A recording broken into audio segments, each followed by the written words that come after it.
forteresse de Charleroi a été construite, a été créée de toutes pièces en 1666. Ça, c'est la date qu'on connaît et qu'on retient. D'ailleurs, on fête les 350 ans aujourd'hui. Mais le territoire, évidemment, qui existait avant la forteresse, était déjà habité, était déjà peuplé. À l'emplacement même de la forteresse, il y existait un village qui s'appelait Charnois. Le petit village va subitement devenir l'objet de la convoitise des deux plus grandes puissances européennes de l'époque. À la mort de Philippe IV d'Espagne, Louis XIV fait valoir les droits de son épouse Marie-Thérèse, fille du défunt roi, sur les Pays-Bas espagnols. Louis rassemble ses troupes en vue de l'invasion des territoires espagnols qui le menacent au nord. Charnois se situe tout juste sur la frontière, point faible entre les places fortes espagnoles de Mont-Sénamur. Et donc, des ingénieurs militaires espagnols ont parcouru le territoire à la recherche d'un relief intéressant, puisqu'il y a le vallon de la Sambre, mais aussi deux vallons de part et d'autre de cette butte, donc, sur laquelle on va construire cette forteresse en 1666. On n'a pas fait une forteresse pour protéger une population, mais bien pour défendre un territoire. D'ailleurs, du village de Charnois, il ne restera plus grand-chose.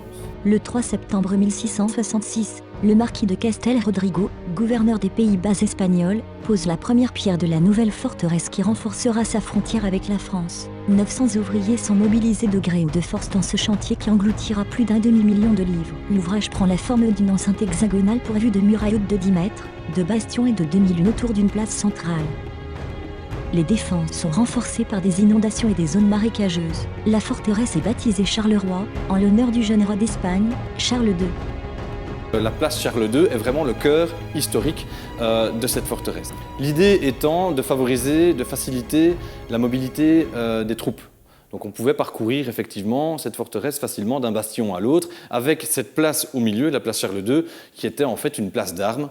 Alors, en 1666, ils réalisent, ou en tout cas, ils entament les travaux de cette forteresse, mais les Français arrivent rapidement, puisque en 1667, la ville est assiégée et elle est prise. Elle est même facilement prise, puisque les Espagnols l'abandonnent. Il semble même qu'ils aient commencé à démanteler eux-mêmes la forteresse pour ne rien laisser aux Français. Et donc, les Français ont récupéré un an après cette forteresse et ont complété donc, le système défensif qui était abandonné par les Espagnols. Louis XIV charge le marquis de Vauban de renforcer le dispositif défensif de Charleroi. Vauban crée la ville basse pour protéger le pont sur la Sambre, voie essentielle entre la France et la rive nord de la rivière.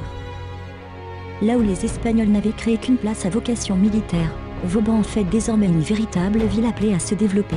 Vauban n'est pas intervenu sur la forme de la place hexagonale de la place Charles II.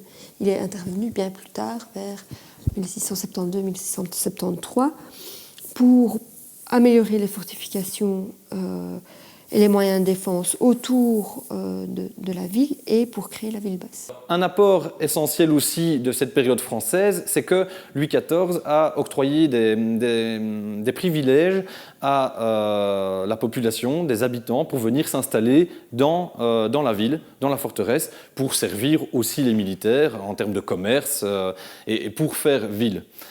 L'idée est aussi un petit peu que si jamais la ville est de nouveau assiégée, les habitants participent aussi à la défense de la ville. Donc c'est un petit peu une manière de les enrôler quelque part dans la vocation défensive de la ville. Charleroi et sa forteresse sont le théâtre incessant de batailles et de sièges.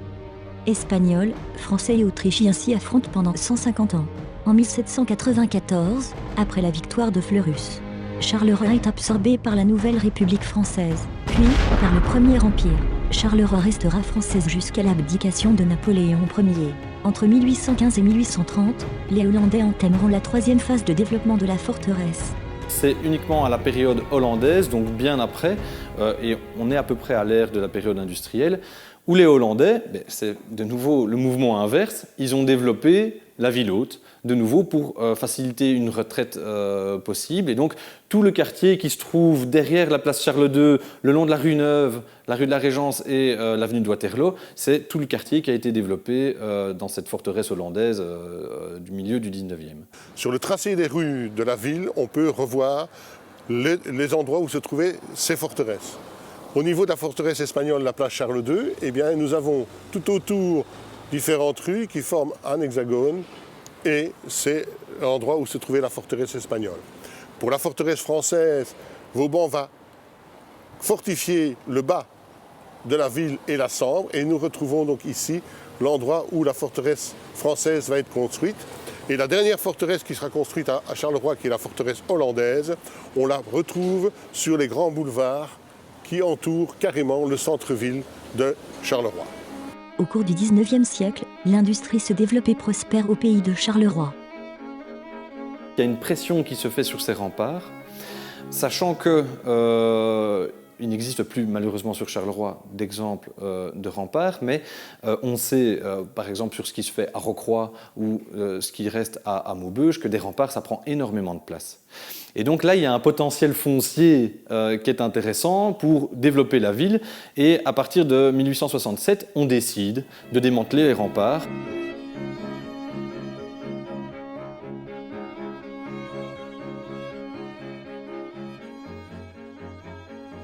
Nous sommes ici maintenant sur un des grands boulevards de Charleroi, boulevards qui ont été construits lors de la démolition de la forteresse en 1870. Donc ces boulevards ont été construits à une époque où on parlait beaucoup d'hygiénisme. Haussmann était quelqu'un qui avait répandu sa théorie dans toute l'Europe. Et on va donc construire sur les fondations des anciens remparts de la forteresse de grands boulevards arborés tels que celui-ci. Charleroi, c'est bien le nom du roi Charles, Charles II, qui était le roi d'Espagne.